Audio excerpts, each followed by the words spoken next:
Inspector Kashan پلکیں جھپکائے بغیر اپنے سامنے زمین پر بیٹھے ہوئے دو چوروں کو دیکھ رہے تھے۔ ان دونوں میں ایک کا نام امیر تھا اور دوسرے کا کبیر۔ امیر اور کبیر شہر کے نامی گرامی چور دو بھائی تھے۔ کئی بار گرفتار ہوئے اور جیل کاٹی لیکن چوری سے باز نہ آئے۔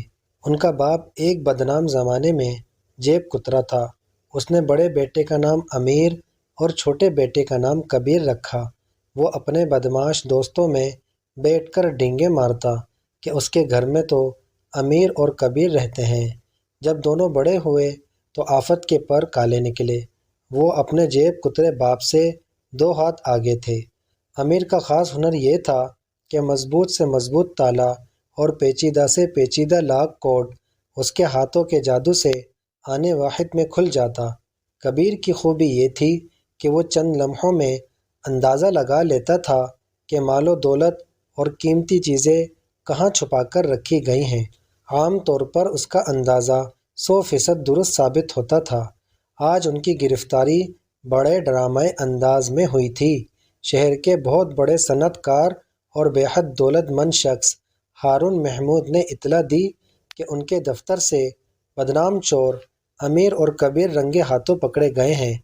ان کا مینیجر انجم شیرازی انہیں لے کر پولیس اسٹیشن کی طرف روانہ ہو چکا ہے۔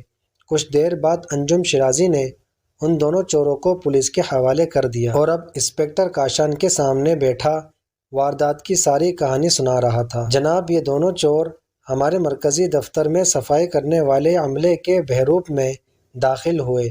محترم ہارون محمود بہت صفائی پسند ہیں۔ گرد کا ایک ذرہ بھی ان کی طبیعت پر گراں گزرتا ہے۔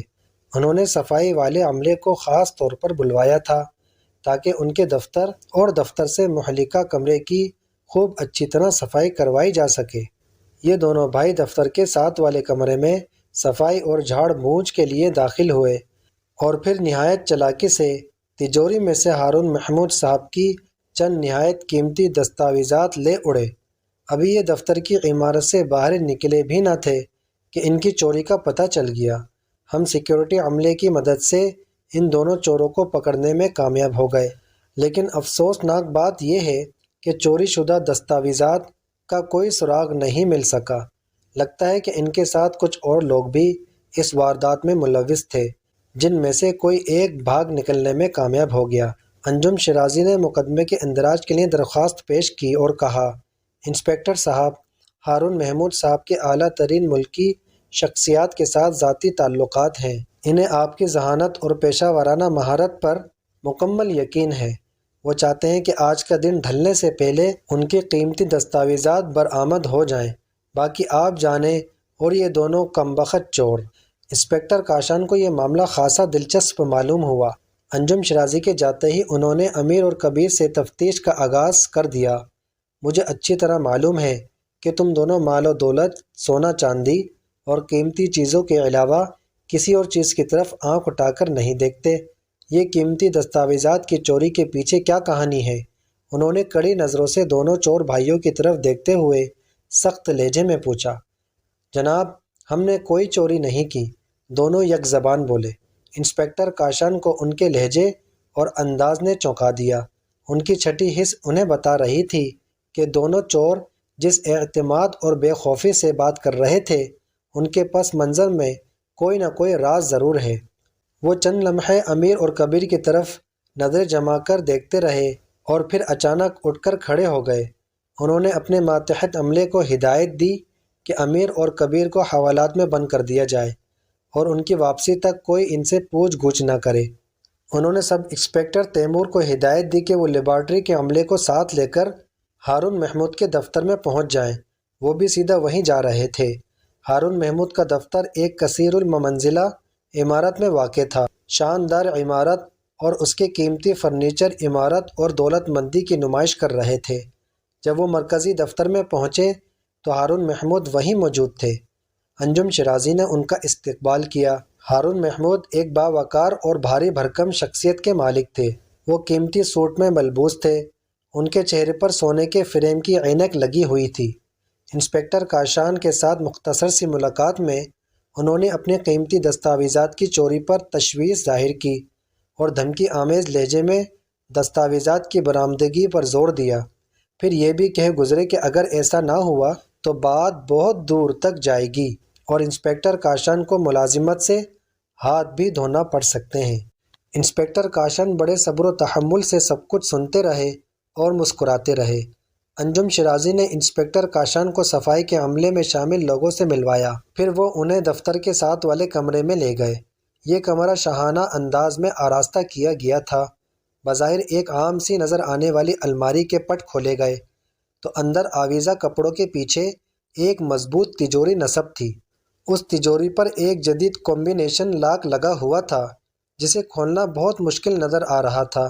میں اس تجوری کا جائزہ لینا چاہتا ہوں، انسپکٹر کاشان بولے۔ کیا آپ اسے میرے لیے کھول سکتے ہیں؟ میں معذرت خواہ ہوں، انجم شیرازی قطعی لہجے میں بولا۔ ہارون محمود صاحب نے واضح طور پر منع کیا ہے۔ اس تجوری کا کمبینیشن صرف انہیں ہی معلوم ہے اور وہ کسی قیمت پر اسے نہیں کھولیں گے۔ اسی اثنا میں سب انسپکٹر تیمور لیبارٹری عملے کے ساتھ پہنچ چکے تھے۔ وہاں پہنچتے ہی عملہ انگلیوں کے نشانات اٹھانے اور فوٹوگرافی میں مصروف ہو گیا۔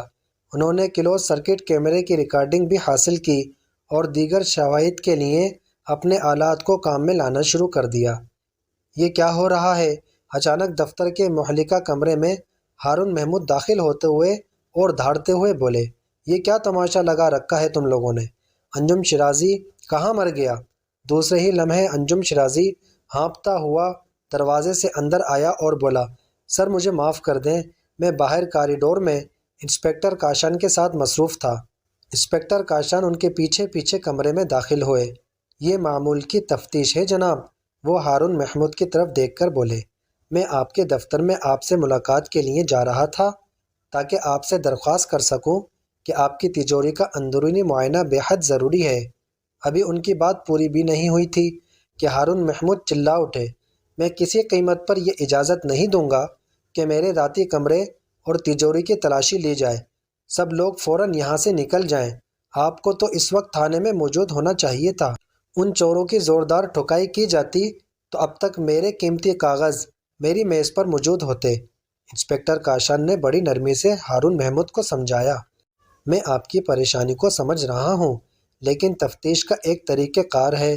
لیکن وہ اپنی بات پر اڑے رہے۔ انسپکٹر کاشان ہارون محمود کے ہاں سے رخصت ہوئے تو ان کے ذہن میں کئی سوال گردش کر رہے تھے۔ پولیس اسٹیشن واپسی پہنچتے ہی سب انسپکٹر تیمور سے مخاطب ہوئے، تیمور، میرے لیے امیر اور کبیر کے ساتھ ساتھ ہارون محمود کا رویہ بھی حیرت کا باعث ہے۔ ان کے دفتر کی عمارت کا جائزہ لینے اور صفائی والے عملے سے گفتگو کرنے کے بعد میں ایک نتیجے پر پہنچا ہوں۔ وہ کیا سر؟ انسپکٹر تیمور نے بے چینی سے پوچھا۔ ہارون محمود کی دستاویزات چوری ضرور ہوئی ہیں لیکن اس کے دفتر سے نہیں۔ یہ بڑی عجیب بات ہے سر۔ ہاں تیمور، عجیب تو ہے، لیکن اس واردات میں کوئی نہ کوئی ایسا راز ضرور ہے جس سے صرف امیر اور کبیر ہی پردہ اٹھا سکتے ہیں۔ آپ نے غور کیا یہ دونوں چور کس قدر مطمئن نظر آ رہے ہیں؟ ہاں جناب، میں خود بہت حیران ہو رہا تھا۔ سب انسپکٹر تیمور کہے بغیر نہ رہ سکا۔ انجم شیرازی کے مطابق امیر اور کبیر صفائی والے عملے کے بہروب میں دفتر کے اندر داخل ہوئے تھے، لیکن جب انہیں ہمارے حوالے کیا گیا تو وہ عام لباس میں تھے۔ صفائی کے عملے کے بیان بھی ایک دوسرے سے نہیں ملتے تھے۔ خیر، آپ ان دونوں کو ہتھکڑیاں پہنا کر میرے دفتر میں لے آئیں، میں امیر اور کبیر سے خود پوچھ گچھ کروں گا۔ انسپکٹر کاشان کے لیے یہ سیدھا سادہ کیس ایک معمہ بنتا جا رہا تھا۔ وہ پریشانی کی حالت میں اپنی پیشانی کو مسل رہے تھے۔ امیر اور کبیر کے پیش ہونے تک انہیں دو اعلیٰ افسروں کے فون آ چکے تھے، ان سے ناراضی کا اظہار کیا تھا اور شام تک ملزمان سے قیمتی دستاویزات برآمد کرنے کا حکم صادر کیا گیا تھا۔ امیر اور کبیر بڑے اعتماد سے چلتے ہوئے اندر داخل ہوئے اور فرش پر بیٹھ گئے۔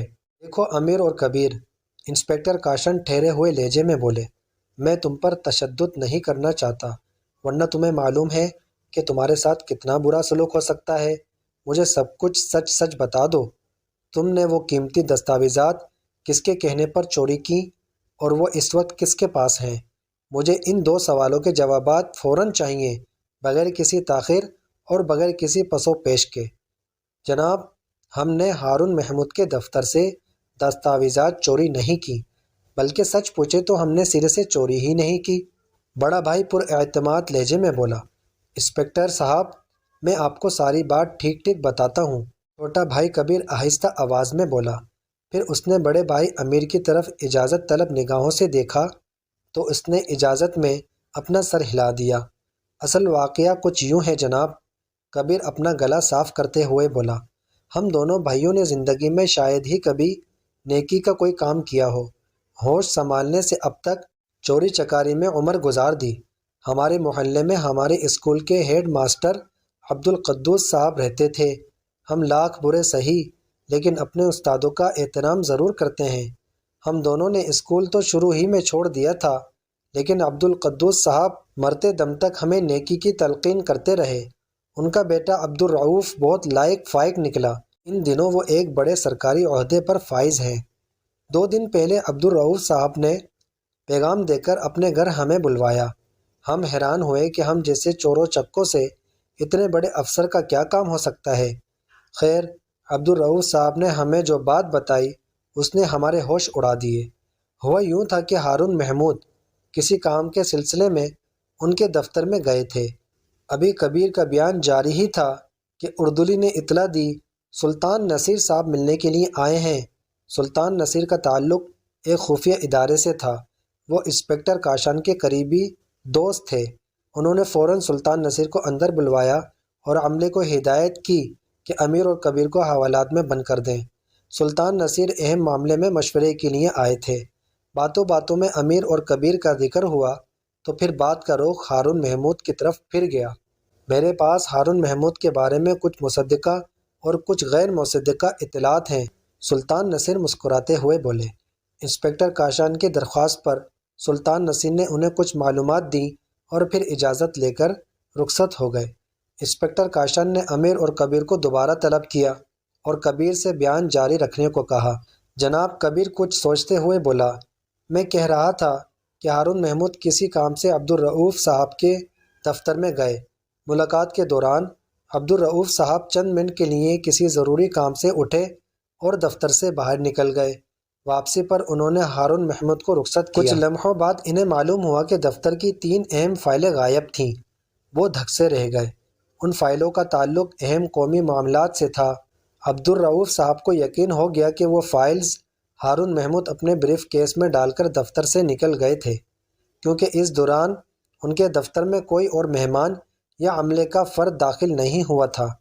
عبدالرؤوف صاحب کو پہلے ہی ہارون محمود کی حرکات مشکوک نظر آئی تھیں۔ انہوں نے ہم سے درخواست کی کہ ہم ہارون محمود کے گھر چوری کی غرض سے داخل ہوں اور ان کے بیڈ روم کی تجوری سے وہ فائلیں نکال لائیں۔ انسپکٹر کاشان بڑا بھائی امیر بولا، ہم لاکھ برے سہی لیکن استادوں کا احترام بھی کرتے ہیں اور اپنے ملک سے محبت بھی۔ ہارون محمود کے گھر کی سیکیورٹی بہت سخت ہے، وہ ایک قلعہ نما گھر ہے، لیکن ہم نے جان پر کھیل کر وہ فائلیں ہارون محمود کی تجوری سے اڑا لیں۔ جب عبدالرؤوف صاحب نے جائزہ لیا تو ہم پر کھلا کہ ان کی فائلوں کے ساتھ کچھ جائیداد کے کاغذ بھی ہمارے ہاتھ لگ چکے تھے۔ ان جائیدادوں میں بھی ہارون محمود نے خوب گھپلے کیے تھے۔ خیر، ہارون محمود نے اپنے ذرائع سے ہمارا پتہ لگوا ہی لیا اور ہمیں پکڑوا لیا۔ جائیداد کی ان دستاویزات میں تو ان کی جان بستی ہی تھی۔ 2 دن ہمیں غیر قانونی حراست میں رکھا گیا اور ہم پر بہت تشدد کیا گیا، لیکن وہ ہم سے کچھ بھی نہ اگلوا سکے۔ مجبوراً ہمیں آپ کے حوالے کر دیا گیا۔ ہم نے زندگی میں پہلی بار اپنے ہنر کو ایک نیک کام کے لیے استعمال کیا ہے، اس لیے ہم نے کہا تھا کہ ہم نے کوئی چوری نہیں کی، صرف حقدار تک حق پہنچایا ہے۔ انسپکٹر کاشان کچھ دیر کے لیے بالکل ساکت و جامد بیٹھے رہے، پھر انہوں نے عبدالرؤوف صاحب کا نمبر ملا کر ان سے بات کی۔ سلطان نصیر کی فراہم کردہ معلومات سے بھی ہارون محمود کے کردار کی تصدیق ہو رہی تھی۔ دن کا باقی حصہ بہت مصروفیت میں گزرا۔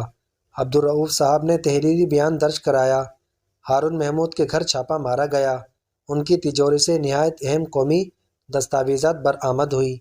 وہ کاروبار کی آڑ میں اہم سیاسی اور سرکاری شخصیات کے ساتھ اہم تعلقات کے ذریعے اہم قومی راز فروخت کرنے کے مرتکب پائے گئے۔ سورج ڈھلنے سے پہلے سارا شہر اس سنسنی خیز خبر سے آگاہ ہو چکا تھا۔ امیر اور کبیر کو رہا کر دیا گیا اور اس شاندار کارنامے پر ان کے لیے انعام کا اعلان کیا گیا۔ امیر نے کبیر کی طرف دیکھا اور کہا، نیک کام کرنے کا مزہ ہی کچھ اور ہے۔ انسپکٹر کاشان ان کی طرف دیکھ کر مسکرائے اور عبدالرؤف صاحب سے کہا، انہوں نے آپ کے والد کی شاگردی کا حق ادا کر دیا۔